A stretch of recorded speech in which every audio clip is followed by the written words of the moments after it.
All right, mate. No worries, G. Go for it. Let's hear it. Okay, so I lived in a place called Billy Nudgel, Yep. in Byron Shire. Oh, yeah, which is over on the east coast there.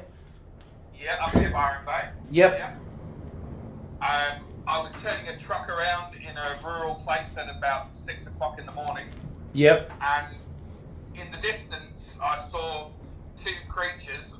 I don't know, maybe 100, 150 meters away or something, Okay.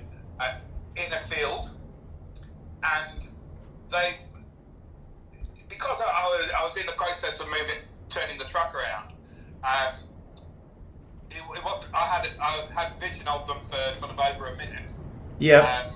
But I was blocking the road as I turned. So I took two photos of them on a camera phone, and this was about 15 years ago. So it wasn't very good quality, obviously. No, and I've still got the phone. I've never attempted to blow them up on a computer and actually see whether the quality's any better. But certainly looking on the phone, it wasn't that good. Sure. Now, the thing that makes me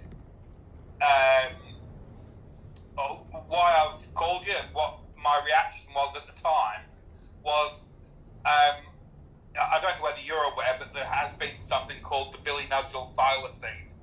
No, I haven't heard of that one. I've heard of a lot of colloquial names for them in different rural areas, but that one's a newie. Yeah, Billy Nudgel Thylacine. Okay. And if you look it up online, there's been a few reports about it. Yep.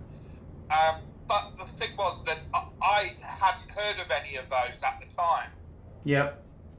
So the fact that I saw something that was strange enough for me to take a photo, I thought that they're very strange looking dogs.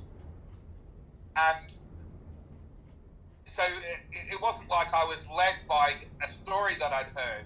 Sure, you just randomly saw them. Yeah, I just thought, those are strange looking dogs, I'm going to take a photo. And then it wasn't until after I'd taken the photo, and like later that evening, and I started researching wild dogs in the area, and then I came across that story, and I thought, well, that is exactly what I saw. Yep. Basically, description is the same as a thylacine, but without the stripes, and that's exactly what I saw. And from a distance of 150 meters in an open field, your eyesight's pretty good. Like, it was a normal summer's morning.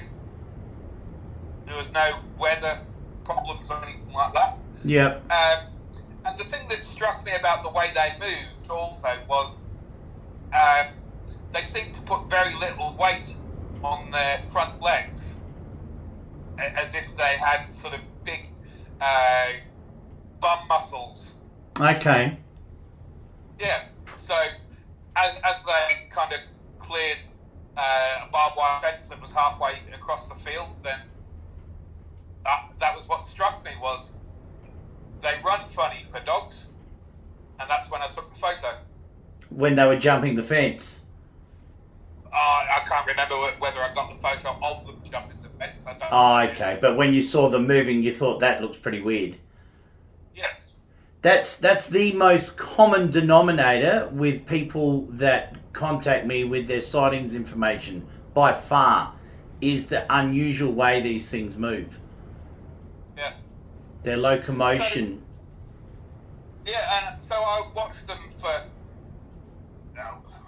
it seems like a minute, but it might have only been 20 or 30 seconds, but it wasn't a glancing view. Yep.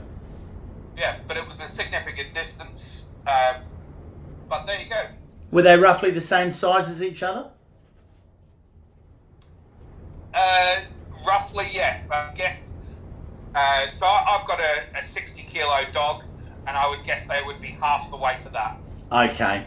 Yep. What sort of dog is that? Mine is a half English Mastiff, half Great Dane. Okay, so that's a pretty big dog. Yeah. What can you recall? What colour they were?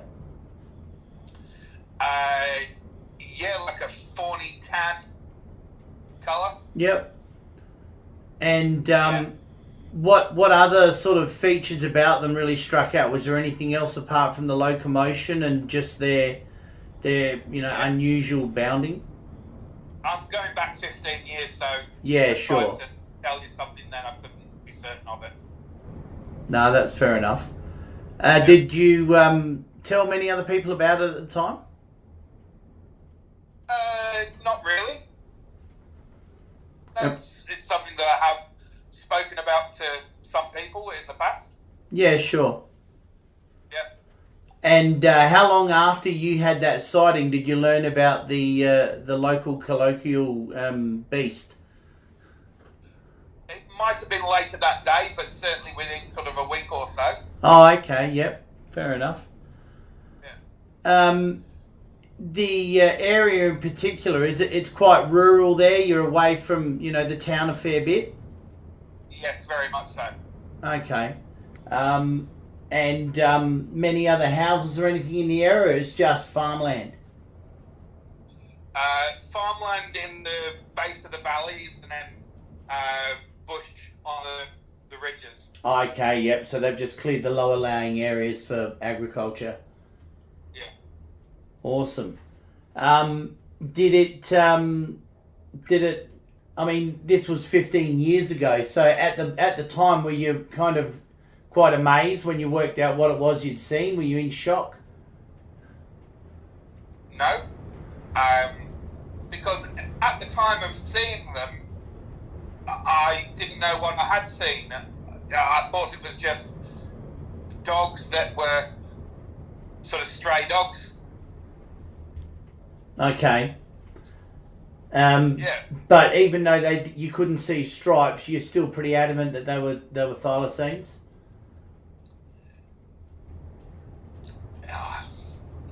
No, I'm not adamant.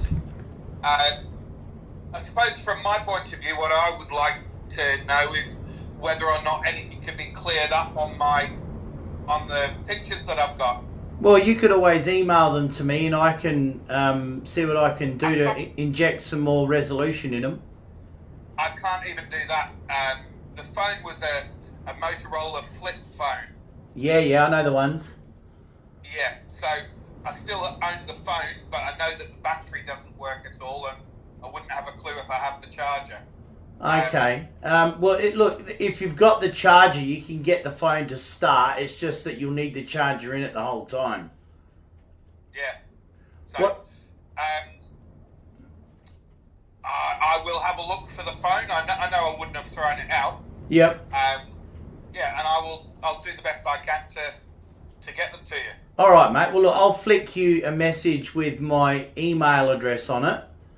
And see how you go. If you have any success, then by all means flip them through to me, and I'll see if we can't get them enlarged without pixelating too much. Yeah. That'll be great. Okay. Awesome. And just so you know, I currently live in Tasmania. Oh, do you? Yeah. I'm getting a hint of an English accent there. How long you been in Australia? I was born here and lived in England for about 15 years. Oh, okay. That's where you picked it up. Yeah. Fair enough, mate. Awesome. Whereabouts in Tassie are you? Not far from Devonport. Okay, yeah. I'm out in the northeast. Yeah. So I'm probably about 3 hours, 4 hours from where you are. Yeah. No worries. Do you still driving trucks? Yep. Awesome. Yeah. Oh, well, that's great information, mate. I really appreciate that. And I'll flick you my email now and see how you go. And I'll when I edit this off, I'll make sure that I keep your identity out of it. That's fine. Okay. All right. Good on you, mate. I appreciate your call. Take care. Hopefully I'll hear back from you soon. Cheers.